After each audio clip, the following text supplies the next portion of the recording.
Okay.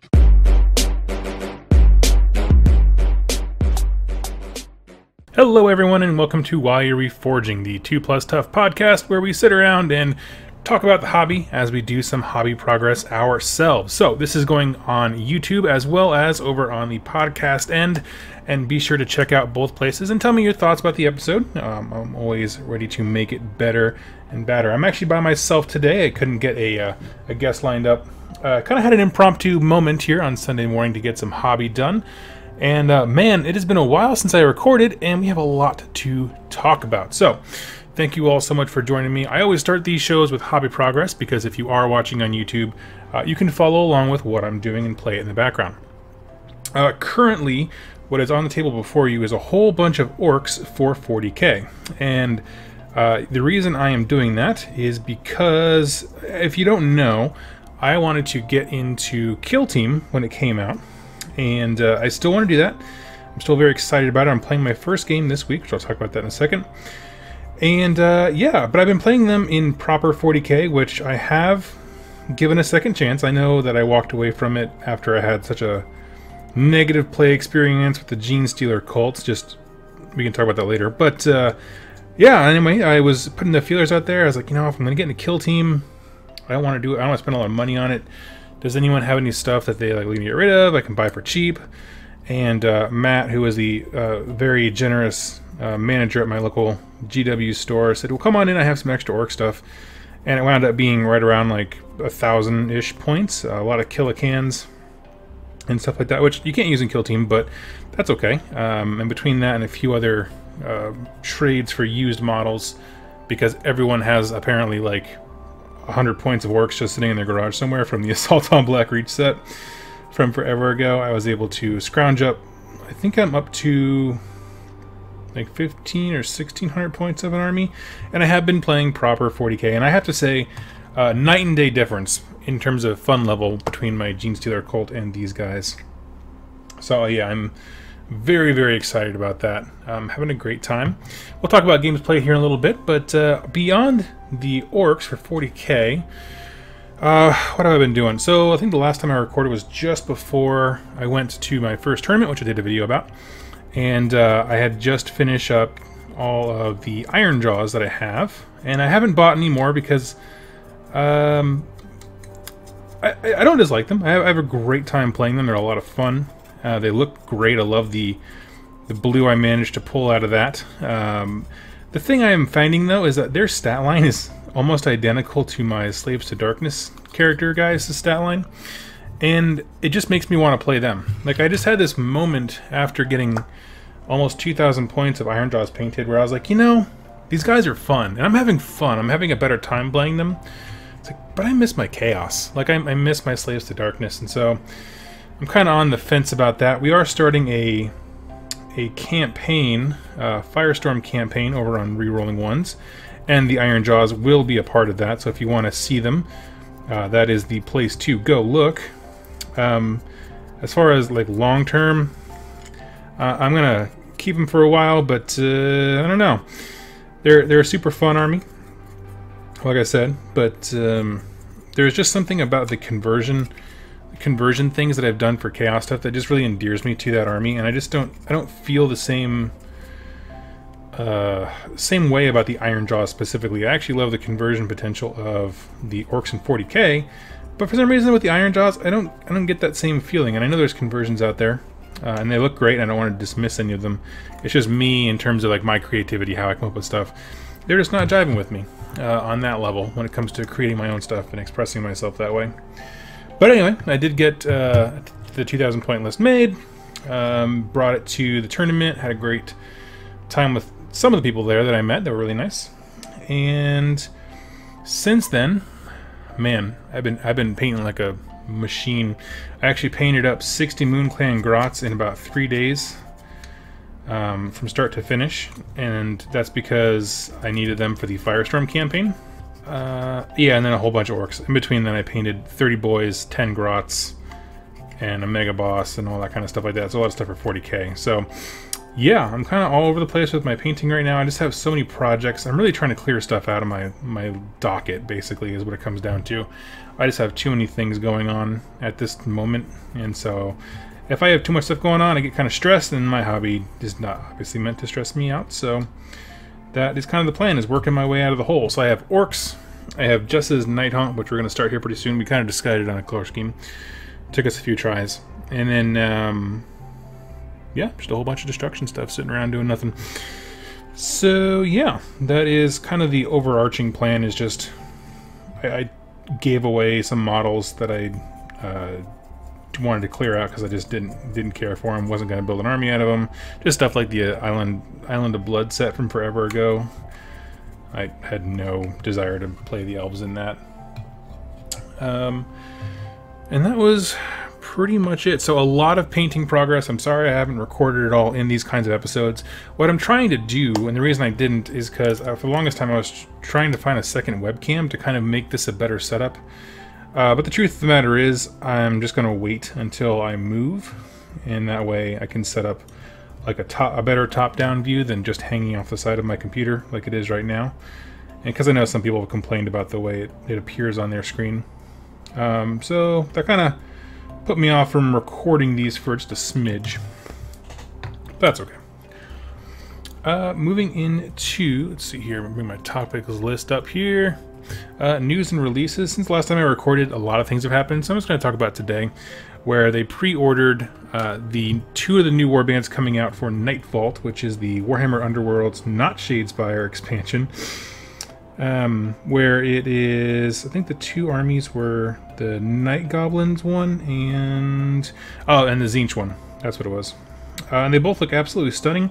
Something I found interesting about the Tzeentch one, it is one of the first warbands where it's like mixed units inside. Like, I know the Khorne one has Blood Warriors and the Fleshhound, but that's okay, that's 2 different kinds of things. But this one's like seems to be 1 unit with like pink horrors, blue horrors, a few Arcanites, and a Magister, it looks, kind of guy. So I mean, that's just a lot of diversity for a single unit, which is very cool to see. And that's an avenue I wish they would explore more. Just very unique, characterful units that can be in the game. So I'm very excited about that. I did paint, like I said, 60 grots. Man, you know, we were discussing like if I'm actually going to play a army of them. Like, would I actually play a Moonclan Grot army? Because I have darn near 120 Moonclan Grots. I guess I have 60 more that aren't painted. But what's defeating is just like, man, I spent all that time and brushwork, and I painted exactly 1 unit because they're a 60 dude unit. I'm taking them as 3 minimums to be able to meet the requirements for Firestorm, because you can't take Ironjaw's Allegiance. It has to be, well, you can, but we're choosing not to. We're choosing to do the thematic ones that are in the book. But so I couldn't take Ironjaws. It had to be kind of a destruction thing, and so Moonclan Grots were something I already had. But man, it was defeating when I realized all this work was like 1 unit. I was like, oh, I don't know if I can do that for an entire army. I don't know, some people would say just go squigs, but I am not building any of those squig models that we have so far, and there's no real horizon as far as getting new ones, so those plans are kind of on hold. Likely what's going to happen is I'm probably going to trade off the Moonclan Grots I just painted off to Mark, who has kind of a lot of destruction stuff, or Brent in the Rerolling Ones gang, and we swap models all the time, so it'll be something like that, because they're hoarders and I'm a trader. And let's see, that's the big news and releases this week. Of course, October is starting, which means Orktober, which is exciting for me as a new blood orc player. I'm probably going to not buy a bajillion things right at once. Probably going to let it simmer because if you don't know, I am moving this month. I'm very excited because my patrons made it possible for me to get into a 2-bedroom, which means that we'll have a dedicated studio space, so I'll start having guests over, and we'll start doing battle reports and things like that, because there's just physical room for those kinds of things. So that's always been my hindrance. It's been the hindrance for a lot of the content on the channel, but that is going away. And so with that, we're getting a game table and a new camera rig so I can improve how WYR forgings look and all this kind of fun stuff. So, very excited about the month coming up, but it also means I kind of have to batten down the hatches when it comes to purchases and stuff like that and be a responsible adult and do it well. Which is, of course, like the bane of all hobbying things, so I think everyone can pretty much understand that one. Let's see here. That's the big news and releases, certainly for the Shadespire things. A lot of people have sent me messages asking if I'm going to get into Shadespire, Warhammer Underworlds, Nightfall, whatever you want to call it. And the thing is we don't have a huge play group in my area. There are a few, and I did join a local Facebook group. It's hard finding times that work for me because of my job, and obviously I need to keep up content here. So that one's kind of on the back burner right now. It's something that I'm interested in playing. But, you know, it doesn't have like the appeal of, say, Warhammer Champions, where I can jump on my app and play it with people around the world, where it's very convenient. That's the one side of the spectrum on convenience, and the other side is getting somewhere and playing a game for a couple hours, and that's definitely like, well, I'd rather be playing Age of Sigmar type thing. So got to find strike a balance between those two sides just to make that work. But I am interested in it, and I do think the models are flippin' sweet. They're unbelievably cool looking. It's just a matter, like I said, finding time, making it a priority. I think if we move into the new place and we have people who are willing to come over and like play for a few games, maybe like we'll record one AOS game or skirmish game and then sit around and play some Shadespire. I think that'll happen. Then we'll see some Shadespire content on the channel, and that'll be exciting. And now we're going to jump into listener mail, and as always, these questions are by you, the listener. And if you want to send me a question, head over to the YouTube page, and pretty much in every single one of the WYR Forging videos, there is a link that brings you to the website, and it has a little form you can fill out to send me your question. So, haven't done these in a while. There's not terribly many, so that's okay. Let's see, Nate McD. So I'm not sure if you covered this or not, but do you have any tips on list building, specifically on how to begin?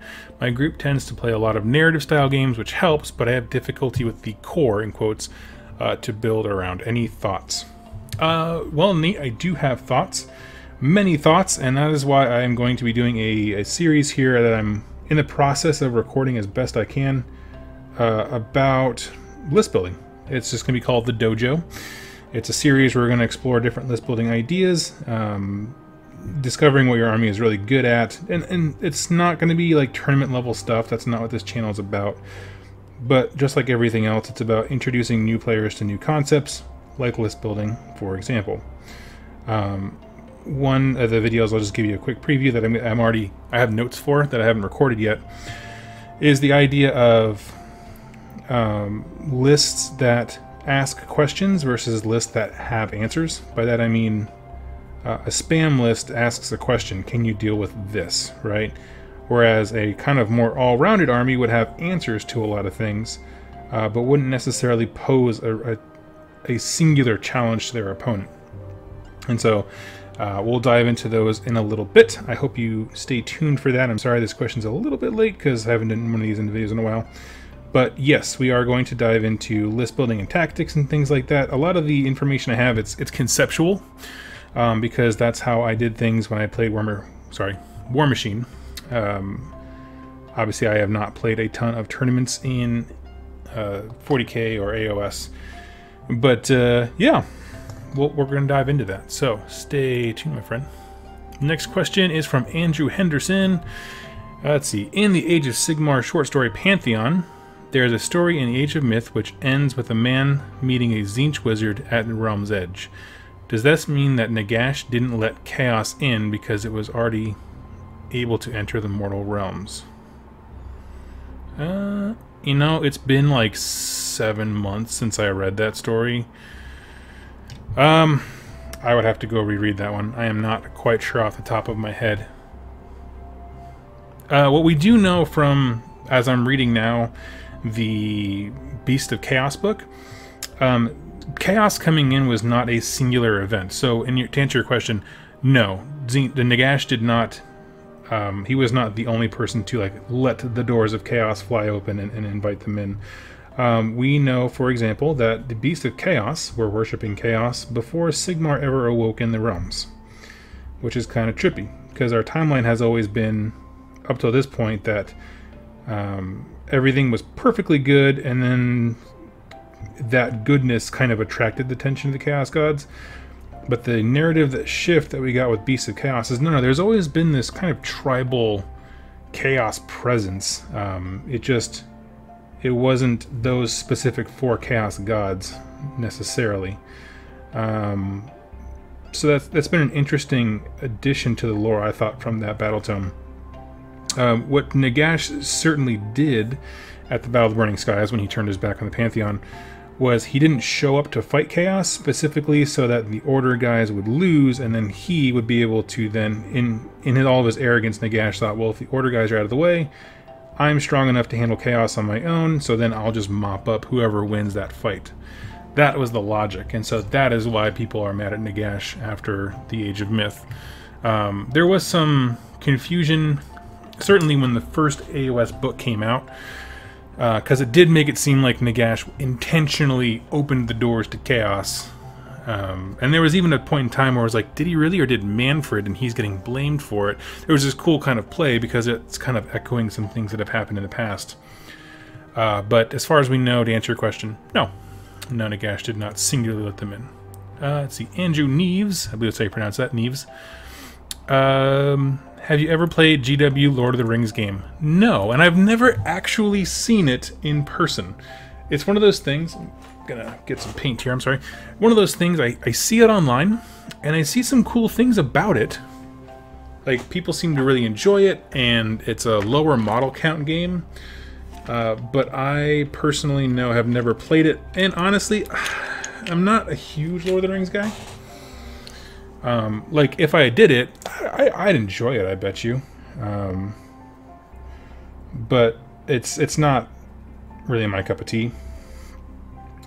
Mainly because, if you know me, you know that I like making my own stories, and I like the infinite possibilities of the Mortal Realms, and I certainly probably wouldn't play with heroes, which I don't know if that's a big deal in Lord of the Rings, like choosing non-named characters specifically because you don't want to play with named characters.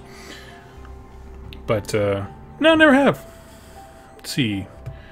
Stuart Fletcher. Hey, Doug. What are your feelings towards the way Age of Sigmar has risen from the ashes of Warhammer Fantasy? Do you think it's transitioned smoothly from one game to another in terms of gameplay, story, and reception from the players, hobbyists, and even the way Magic works now? Your thoughts on the topic would be really cool. Sorry if you've already answered this question. I have not. No one has actually bold-faced asked me what I think about the transition. So everything I'm going to say, I think we can all agree and assume that I happen to like Age of Sigmar, so here we go. It was the worst product release of any international product I've ever seen in my entire life. And I mean, like, I'm not talking about games. I'm talking about, like, an international company releasing a product internationally. And I attribute that to old management, and several people I know have also said the same thing. You know, if you look at the way they release a product, think about the way that they released Warhammer 40k, the new edition, with like the previews and trying to explain what each army is going to be like, and making the full reset of your books, because they all had to buy in books, kind of like we had to buy the Grand Alliance books. Indexes, they called them, I think. Like, as a positive thing, look at the great things this is going to do. None of that existed. That was all learned lessons from the way they released Age of Sigmar. And they learned great, and that's why I super support Games Workshop, is because they are a company now that learns, and that's awesome. And we as consumers are becoming better at teaching. So all that to say, I'm not being negative on the company. I am going to be negative on their old management. So anyway, to answer your question, smooth transition? No, it was the least smooth transition. They lost a lot of good faith, a lot of people. I still get messages on a weekly basis. More than once, at least once a month, some guy just sends me a message cussing me out because I happen to enjoy this game. But in addition to that, you know, they're just angry. They're just angry. And if you teach them, if you talk to them like human beings, they do the same. But they think, sometimes people forget that I'm a human too. So there's that. So it was a very bad transition, I think, from one product to another. It wasn't clearly defined and all kind of stuff. I don't want to harp on it. You know, it's over. It's done. As far as, let's see here, the gameplay, story, and reception from players and hobbyists. As far as the gameplay goes, you can immediately see why they made the change. And I know this is totally my opinion, but I got into the Warhammer Fantasy Battles in 8th edition. I had played longer before, but I was very young at the time, and so I didn't understand a lot of the concepts, a lot of the more complex things. Trying to get back into it after college, it was good, but it was like drinking from a fire hydrant. And then when AOS came out, like the first day, yes, we had some issues because of the game balance, because there was no points.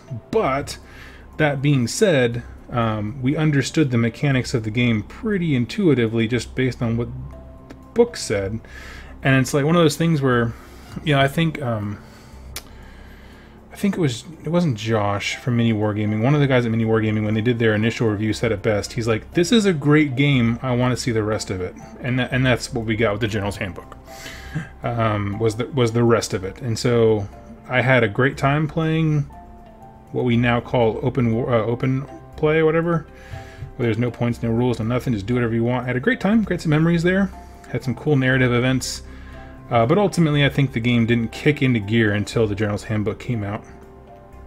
Not just because it was balanced with points. No game is perfectly balanced. That's not the point. The point is they listened to us, the consumer, and that's when they really aggressively started bringing in other content creators like Dan from Heel and Hammer. Those guys were running an event and they made up their own point system, and that was super influential, like that kind of stuff where it's like, again, we're seeing the company learn, like, oh, this is how I incorporate my fan base into our product. Like, oh, it gets people pumped, and it was awesome to see. Once they did that, it was a no-brainer. It was going to take off and be awesome. So, anyway, so gameplay started rough until the General's Handbook came out. Storyline, I always liked the storyline. I thought it was super cool. The second you have God Beast and that kind of Titanic level monster in there, I thought that was just killer. Yeah, I can't think of anything else. I mean, I think about some of the first battle tomes they released. Stormcast, Khorne Bloodbound was a smash hit to me because Khorne stuff is always cool. And then Seraphon was kind of a miss because it was a little abstract for a lot of us at the time.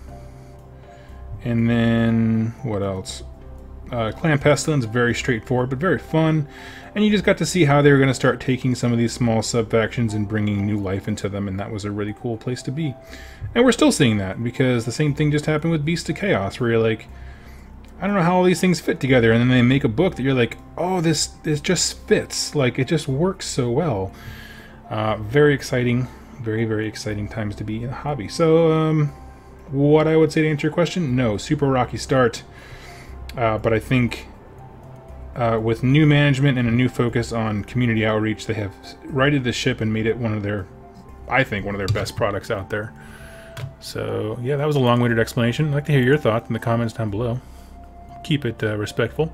Let's see, Richard Lake asks, will we see a Dark Elf faction in AOS other than Daughters of Cain? I mean, I'm going to say yes, but I don't know when. Or like any specifics. They don't tell me that kind of stuff. As far as ones I'd like to see, I mean, technically we have rules for Darkling Coven, I think they're called, in the General's Handbook. And to me, like, that means they're not going anywhere, and we'll probably eventually one day get a battle tome.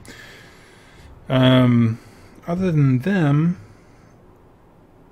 what are the other dark elf ones out there? I can't think of the one specifically by name. I'm sure they will. Honestly, I think from what we have seen, the time of dropping product lines, that hasn't happened since the game came out. Can you think of anything they've really just squatted and totally deleted as a product from their line? I can't. Nothing comes to mind, except for maybe updated models, something like that. So yes. Any details? No. No information whatsoever. And last question comes from Amir.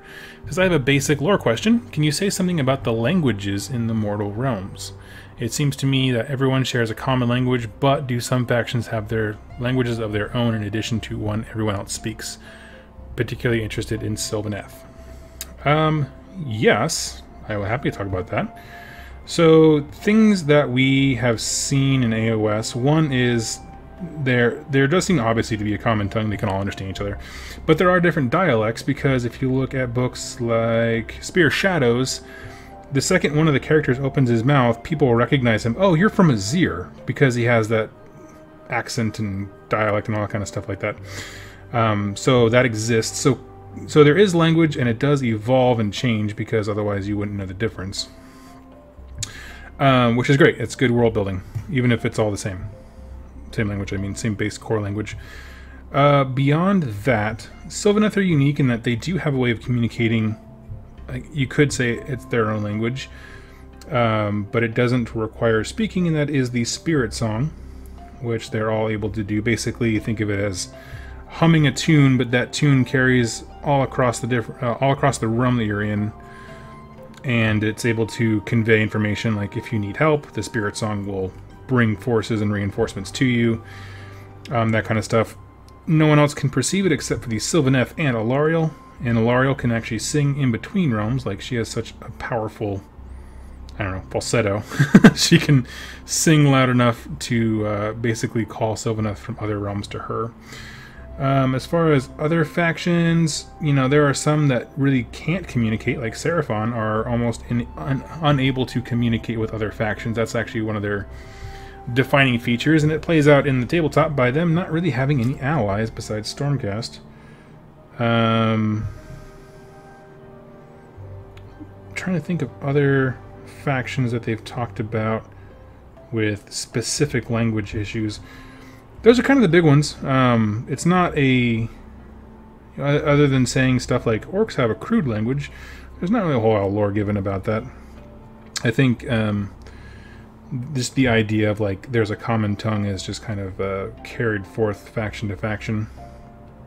And you have stuff like Beastmen, who they communicate have an oral tradition, but we don't know anything about what that looks or sounds like. And yeah, I think that is about all I know. It's the example from Spear Shadows just kind of stuck out to me in the book. I was like, oh, they do sound different. That's cool. Okay. And if you want to ask, sorry, got a paintbrush in my mouth. If you want to ask a question, go ahead and head over to the YouTube page and go ahead and ask it there. So, going to talk about some games played here. I have not played a whole lot of AOS since the tournament that I went to. And the reason is not because I'm salty, it's just a matter of scheduling games and stuff like that. I have found that it is much easier to get a game of 40k in than it is with AOS, just because of the people who are local to me and the way my schedule matches up with some of them. Which is fine. You know, I prefer AOS, honestly, but I'm certainly having more fun with 40k lately than I was before. So, it still makes for fun game nights. I did play a game that I want to talk about this last Thursday against my good friend Ben, and I've bragged about him before on the channel, but he's one of my favorite people to play with locally, just in terms of he understands how to play accurately, but that is only to facilitate having a fun game experience, and that is not a temperament that is super widespread amongst my local game group. Maybe we can talk about that more later a little bit, but yeah, I played a great game. Played 1,000 points. I brought my Orks for 40k, and he brought 1,000 Suns. He has a really cool 1,000 Suns army. And I was a little scared because, of course, I am still playing with an Index army, and his has apparently been known to be nasty locally. So I'm like, ooh, that's gonna be a tough one. Our mission was, I believe, supply drop, which is kind of a fun thing that I haven't seen in AOS, and I wish they would port it over. So basically, you and your opponent each put down 3 objectives, like you normally would in an objective-based game. And then on turn 3, whoever goes first picks 3 of them, doesn't matter which 3, and rolls a d3 and basically whatever, I don't know how to describe this over the interwebs, but basically what's going to happen is 2 of those objectives you chose are going to go away, leaving only 1, and then when the next player has their turn, the same thing's going to happen. So the game starts with 6 objectives, but it ends with 2, and you don't know which ones they're going to be. You have a choice of which 3 you pick from, but it cannot end the game with more than 2. So it's kind of cool. It's kind of this cool blend of like Star Strike, where like you don't know where the objective is going to be. In this one, because you placed them, you know where they theoretically will be, but you don't know which 2 of those 6, I should say, are going to be valuable in the end. So it was a cool combination of those 2 concepts of static objectives and something where you have no idea. So yeah, my orc list, I'm kind of limited. I'm in a weird place right now, as everyone who buys used models and builds from there knows, where I kind of play with what I have, and it's super not optimal or the best. But, you know, you play because you want to learn and have fun and that kind of stuff. So I had 2 units of 30 boys. You can go check out the Instagram. I did a fun little panning shot of them. 2 units of 30 boys and a mega boss and a weird boy. I used my weird knob shaman as that guy for my iron jaws. I just like that model so stinking much. But it was that and 4 Killicans, 3 Defcoptas, and I think that was pretty much it, actually. Just a lot of dudes. I kind of tried to flood the board with too many bodies, then he had bullets or mine bullets, and it was good. It was a fun game. The way it went down was we had a big piece of terrain in the dead center of the board. We all had to run around it, and I had my Killicans on my right, a big pack of 30 on the left side of that big thing, and then another big pack of 30 went straight up the center. Like, they just climbed over the terrain, which in hindsight was a terrible idea.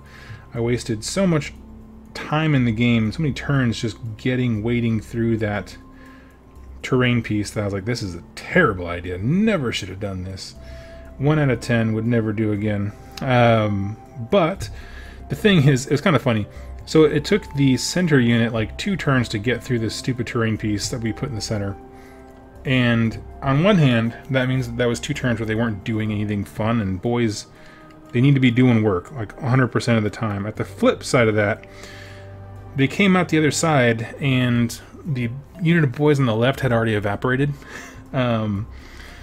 And so they were like primed to do that perfect second wave, just very well timed by complete accident. So that kind of panned out in that sense. Yeah, so let's see what happened. His list, I don't know all the unit names for Thousand Sons, unfortunately. I know he had 5 Scarab Occult Terminators, 5 Rubric Marines, a bunch of sorcerers of various levels, unit of 20 Zangor, and a few cultists. But basically, okay, so the crux of what happened, just to kind of speed this up a smidge, was I just ran at him face first as a big wave, and he shot up the unit of boys on the left pretty handily, and then went for the unit of boys in the center and the Killicans. But the way that the objectives all panned out, with the ones that he chose and the ones that I chose, is both objectives that were valuable to the end of the game landed on one side, and that was one side where I had a whole bunch of boys. And so then it became a matter of like just keep and hold the objectives. He was able to get First Blood, and he was able to get Slay the Warlord. But in the end, I used the Killicans as a distraction Carnifex. He devoted like a bunch of stuff to one side of the table to eliminate them, and that was the opposite side of the table from where the objectives were. And so the game came down to a roll-off to see if it went on. If it went on, I was pretty sure I was going to lose. But fortunately for me, the game ended, and I was able to pull out a victory. I think the total score was 7 to his 2, because I had line breakers, so 3 points for each objective, plus line breaker, and that was pretty much that. So yeah, it was a fun game. I had a great time. I always love playing Ben, mainly because we don't get bogged down in stupid rules, or at least rules that aren't relevant or I don't care. By that I mean I was playing a game with somebody else, and there was a rule that wasn't relevant, but he still had to stop the game to, like, let's see what ITC says. I don't care what ITC says. Yeah. It was, what, probably my second win of an a 40k game. I think my first win was, I brought my Tzeentch Demons out one time, before I got rid of those. Yeah. Let's see here. Sorry about that. I'm just getting some of the finer nuts and bolts on this Killacan. Very excited for this guy. I'm going to do my Killacans all in really weird colors. So I have one red one painted already, and this one's going to be black. And just kind of have fun. Have a big multicolored suite of them, if you will. But yeah, so that was my gameplay there. So yeah, big orc win. Very excited. And then we planned to have a kill team game at his place this coming Thursday, so I'm very excited about that. That's why I'm painting all these dudes up. So my kill team army, which I can go into because it's still painting progress. I got a boss knob over there with a big chopper. I think I have 6 Gretchen and 7 boys. 2 of them have shooters. And then there's like a few other random things. I have a heavy guy here for the heavy specialist type thing. It's just random stuff. Nothing really too concrete on that one. But yeah, like I said, my first game here, so it's more just about learning the rules to kill team, which shouldn't be very difficult. And the reason I wanted to grab random units like that, like I don't normally play with shooters, but I wanted to because I want to see what they're like compared to other stuff. Or just have some model variety. I think that's always important to just... I didn't want to bring nothing but boys and nothing but Gretchen. That'd be kind of boring. But I'm also kind of, like I said, limited by my collection at this point. And with Orktober looming, I'm not really buying anything until I know what I want to buy. Because a lot of the stuff in the army... I'm at that weird point, and I'm sure like everyone can understand this no matter what game system you play, where you're like, I'm kind of interested in that, but I'm not sold enough to go out and buy it. But I feel that way about multiple units, like Burnas and Ludas and all these things like that. And so it's like, I just need a little nudge to get me in the right mode to go pay money for it. And so I'm going to wait to see if the codex dropping gives me that nudge on those specific items or units. So yeah, that's basically it. For hobby progress and games played. We are starting, in terms of games played, there is some Age of Sigmar stuff related. We, at Rerolling Ones, they are beginning the Firestorm campaign, which will be very exciting, and I'm pumped to be a part of that. I am taking whatever the... I can't remember the name of it, but there's like a destruction faction in there, and they call it something specific. But basically, you can't take characters, so no Gordrak. Which is fine, I don't really play characters, but it meant that Jack couldn't take Archeon, which he was kind of bummed about. But in addition to that, I get some cool new rules. That's why I have to be Destruction Grand Alliance, because I can't take Iron Jaws if I take whatever that thing's Grand Alliance is called. So that's hence the 60 grots, in case you were curious. Yeah, I'm excited about it. It should be actually a great deal of fun. I think we're going, several weeks. I think it's like a 12-week campaign or something like that. Lots of games, getting the Iron Jaws in, doing some work with them.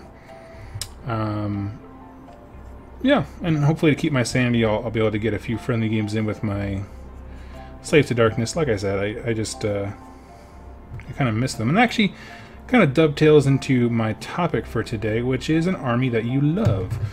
Now here's the thing, if you know me, you know that I trade things a lot. I get made fun of in a lot of my comments. I've become a character in my own channel. I've become a caricature.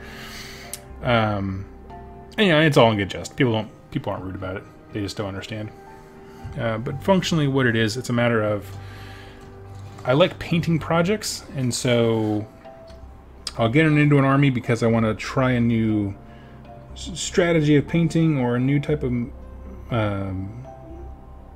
not material, but you know, try a new painting technique is what I mean to say, and that kind of stuff. But again, I grow old of it, or I don't want to build an entire army, so I end up with like 1,000 random points of blank and fill in whatever blank it is. And so I trade it off, sell it off, whatever. And so what I've been trying to do is find an army that I can like settle down with, and like, because I'm just getting tired of the trading game. The Orks took me so long to paint because of that paint scheme thing that I was like, I'm kind of done with painting whole new armies. I want to like settle down and have a whole collection of one thing. And so it kind of reached this point where I'm like, I don't know, maybe it's just maturing in my hobby life. I don't know, I'm kind of moving away from trading and selling and that kind of stuff and painting huge armies. And so what I eventually want to do is just have one army for each game, an AOS and a 40k. 40k is obviously Orks because I'm putting a lot of work into these dudes for that reason. And Aegis Sigmar, I definitely want it to be my Chaos Undivided, which I've talked about a lot on this channel because it hurts me that the position that they're in right now is kind of rough. And I don't hide that at all. That being said, as I'm playing Iron Jaws, I'm looking at them on the table. I'm like, these guys look great. I love my Iron Jaws. They look beautiful.